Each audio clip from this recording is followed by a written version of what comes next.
વડીલા નોકર હોય એ સાફ સફાઈ કરતો હોય ત્યારે અચાનક જ તેના હાથમાં અરીસો લઈ લે છે અને અરીસો લઈને તેનો ગાલ હોય એ ગાલ ઉપર કંઈક આ રીતે લિપસ્ટિક દોરવા લાગે છે, કંઈક આ રીતે કિસ કરી એવી લિપસ્ટિક દોરી વારે છે અને તરત જ ચિલ્લાવા લાગે અને કહે છે કે માલકીન દોડો દોડો, તમારી નાની બેને મારી સાથે કેવું કર્યું. ત્યારે પેલી કહે છે કે મેં શું કર્યું, પણ આર્યો કહે છે કે દોડો માલકીન.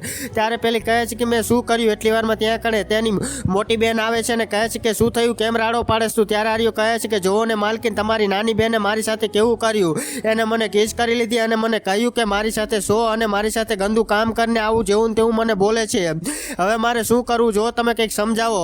ત્યારે પેલી કહે છે કે તું ખોટું બોલેશ. મારી એની બેનને કહે છે કે મેં એવું કંઈ કર્યું નથી. એ અહીંયા કણે શીશો પડ્યો તો લઈને એને જાતે દોર્યું છે તેના ગાલ પર. એટલે ત્યારે પેલો કહે છે કે એ ખોટું બોલે છે. ના માલકીને એને જોવો ને કાયદેસર મારા ગાલ ઉપર કિસ કરી છે અને મારી સાથે ગંદુ કામ કરવાનું કહે છે કે તમે એને કંઈક કહો. ત્યારે પેલી કહે છે કે મેં એવું નથી કર્યું બેન, તું મારી વાત સાંભળ, મેં એવું કાંઈ પણ નથી કર્યું. પણ એની બેન હોય તરત જ ગુસ્સે થઈ જાય અને કહે છે કે અરે યાર તને પણ ખબર નથી પડતી, મને તારી ખબર છે તું આવા ધંધા કરેશ.